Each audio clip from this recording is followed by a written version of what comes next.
Hello viewers, I doctor SBK Lal welcome you all in my YouTube channel. मेरे YouTube channel में आपका बहुत बहुत स्वागत है। आज का वीडियो हमारा मणिपुर को लेकर के है। वही मणिपुर जिसको मतलब प्लेस ऑफ ज्वेल्स कहा जाता है, रत्नों की भूमि कही जाती है। भारतीय इतिहास में एक अभिन्न भूमिका रखने वाला, जो अपने खान पान, लोक नृत्य, लोक पोशाक और जो हस्तशिल्प सब के लिए मशहूर है। और आप देख सकते हैं कि परिधान में कैसे यहाँ रंग बिरंगे परिधान में कैसे लोक नृत्य के लिए और मतलब रासलीला के लिए तैयार होती हैं महिलाएं। और पूरा दुनिया में जो यहाँ का लोक नृत्य है और लोक गायन है वो प्रसिद्ध है। और यहाँ के जो राजा लोग हुए बहुत प्रतापी हुए। बर्मा से लड़ाई लड़ी, एक समय में तो पूरा बर्मा को कब्जा कर लिया गया था। और बाद में जब भारत स्वतंत्र हुआ तो 1949 में ये मिला। यहाँ पर वैसे तो 30 तरह के ट्राइब रहते हैं या उससे भी ज़्यादा हम कह सकते हैं, लेकिन मुख्य रूप से हम बात करें तो 3 ही ट्राइब यहाँ रहते हैं। एक है मैतेई, दूसरा है नागा और तीसरा है कुकी। तो 60% से ज़्यादा आबादी है यहाँ पर मैतेई की, लेकिन वो 10% भूभाग पर ही सिमटे हुए हैं। और नागा और कुकी 40% से कुछ कम ही हैं, तो वो 90% भूभाग पर कब्जा है। तो इम्फाल घाटी जो है वो एडमिनिस्ट्रेटिव और इकोनॉमिक जोन है। वहाँ पर खेती बाड़ी सब भी होती है, लिवाइल सॉइल भी है। तो एक बहुत ही गंभीर इतिहास रहा है यहाँ का देवता, यहाँ का कल्चर, यहाँ का धर्म। और यहाँ जो अगर हम बात करें तो यहाँ के जो राजा हुए 33 ईस्वी में पाखंबा इस भूमि पर प्रथम शासक के रूप में आए और 120 वर्षों तक उन्होंने शासन किया। 33 से 154 ईस्वी तक का शासन किया। इसके बाद अनेक राजा ने मणिपुर पर शासन किया, जैसे कियाम्बा 1467, खागेम्बा 1597, चोराईरोम्बा 1698। और उसके बाद आता है गरीब नवाज 1714 ईस्वी में। तो इसके पहले उनका नाम पामहेवा था या पमहीवा था। और जब वो वैष्णव हुए तो उनका नाम पड़ गया राज गोपाल सिंह। और लोग उनको दयालु हृदय और गरीब के हित में ख्याल करने के लिए और जनता से जुड़े सरोकार के कारण उनका नाम दिया गरीब नवाज। और उन्होंने भी ये नाम खुशी खुशी स्वीकार किया। तो पहले इसका नाम मणिपुर का नाम था कांगले पाक और बाद में इसका नाम कर दिया गया मणिपुर। तो ये राजा जो राजगोपाल सिंह है हिंदू धर्म में दीक्षित हुए और फिर अपने प्रजा को भी हिंदू बनाया। अपनी बेटी की शादी बर्मा के राजा से कराई। फिर समय के दौर में मणिपुर कमज़ोर भी होता गया। राजा गंभीर सिंह द्वारा अंग्रेज़ों को बर्मा का काउंटर करने के लिए आमंत्रित किया गया। फिर अंग्रेज़ों के मदद से बर्मा को पीछे किया गया। अब ब्रिटेन का तो एजेंडा था कि अगर उसका आप सहयोग ले रहे हैं तो फिर वो अपना एक ब्रिटिश एजेंट नियुक्त करेगा। ऐसा ही हुआ कि शासन चलाने के लिए और राजा को सहयोग करने के लिए ब्रिटिश एजेंट मैकुलंग की नियुक्ति की गई। फिर इस तरह से पूरी सारी शक्ति ब्रिटेन के हाथ में आ गई। मणिपुर का शासन हाथ में आने से अंग्रेज़ों को बहुत सारा फ़ायदा हुआ, सिक्योरिटी हुआ। बर्मा से या मतलब और जगह से जो सेना सब मतलब आता या आक्रमण होता, जैसे आज़ाद हिंद फौज के नेतृत्व में जब जापान बर्मा को जीत लिया तो ये मणिपुर ही था जहाँ से वो फिर आगे नहीं बढ़ सकी सेना। तो सिक्योरिटी के हिसाब से, इकोनॉमिक फ़ायदा के हिसाब से या मतलब पॉलिटिकल फ़ायदा से हर एक तरह से अंग्रेज़ों को फ़ायदा मिलने लगा। यहाँ का जब चाइना से उनको चाय की उपलब्धता समाप्त हुई तो यहाँ चाय उद्योग को उन्होंने प्रोत्साहित किया और फिर यहाँ से चाय बेचने लगे और भारी धन की प्राप्ति हो गई उनको। फिर जरी बाम से ऑयल की प्राप्ति होती थी। लकड़ी का उपयोग वो शिप इंडस्ट्रीज में करने लगे और बिल्डिंग उद्योग में करने लगे। फिर यहाँ पर जो ईसाई धर्म जो मिशनरी थे उन्होंने पदार्पण करवाया और फिर अच्छे खासे संख्या में धर्म का भी कन्वर्सन हुआ। तो बहुत सारे विविध जातियों और संस्कृतियों का मिश्रण है यहाँ। मुख्य रूप से हम मैतेई, कुकी और नागा की बात करते हैं, लेकिन मतलब यहाँ पर अगर हम बात करें तो मैतेई, कुकी, नागा, तिब्बती, खासी, असमिया आदि बहुत सारी जो ट्राइब है यहाँ रहते हैं। और मैतेई की बात करें तो 64% आबादी जो इम्फाल घाटी में है, सिर्फ 10% भूमि पर ये काबिज हैं। तो 64% आबादी 10% भूमि पर रहती है और 36% आबादी 90% भूमि पर काबिज हैं।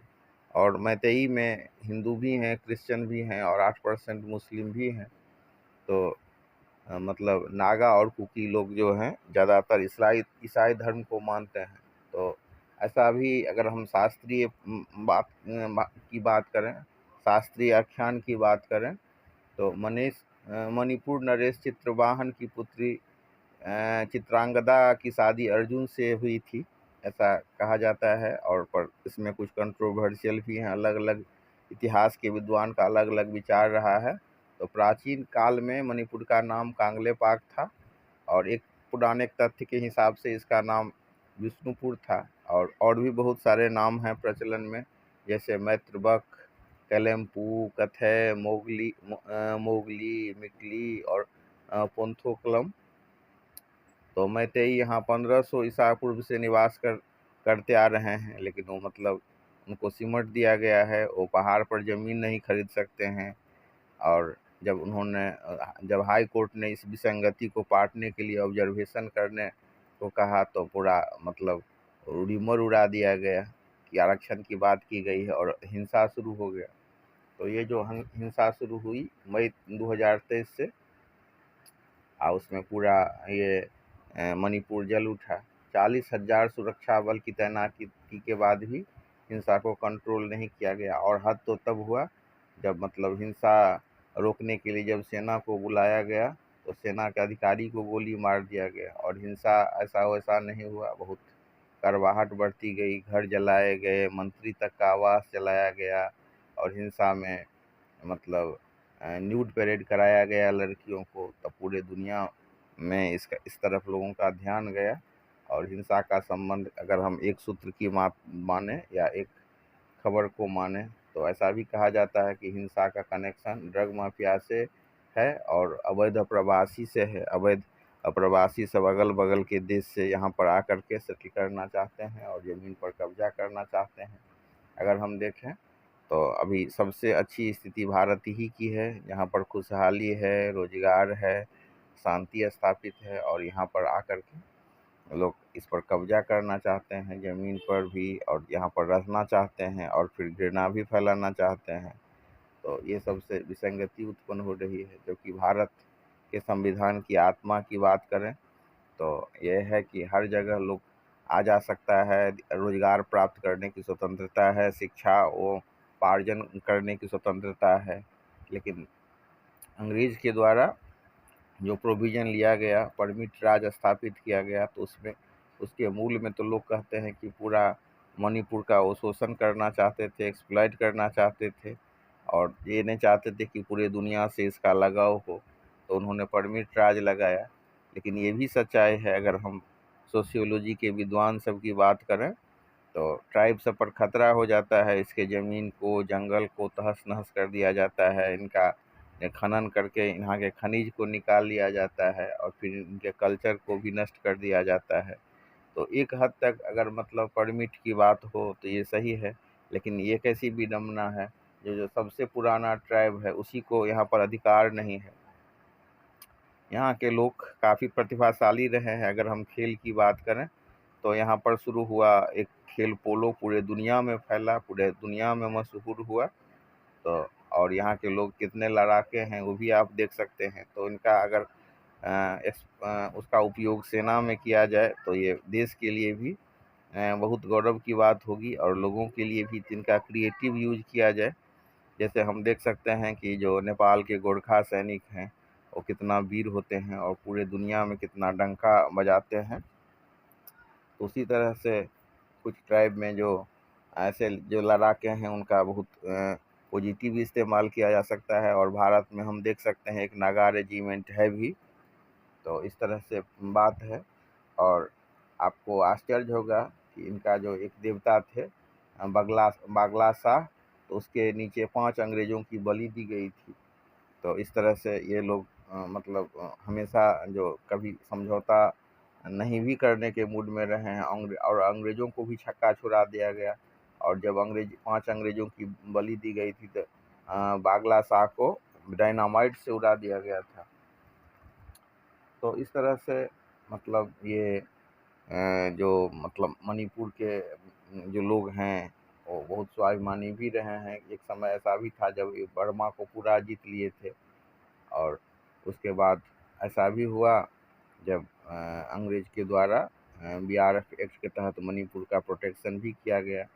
और यही विसंगति जो मैतेई सिर्फ पहाड़ माने मैदानी इलाका में ही, घाटी में ही ज़मीन को खरीद सकते हैं, तो हिंसा का कारण हुआ ड्रग को कंट्रोल करना और अवैध अप्रवासी पर नियंत्रण करने की बात। तो एक ऐतिहासिक तथ्य के अनुसार जो वैष्णव सनातनी जो जंगल और पहाड़ों में रहते थे और सीधे तथा सरल थे, उनके संपदा का पूरा दोहन किया गया। यहाँ के लोगों को देश के अन्य भाग से काटा गया और देश के अन्य भाग के लिए परमिट व्यवस्था लागू की गई।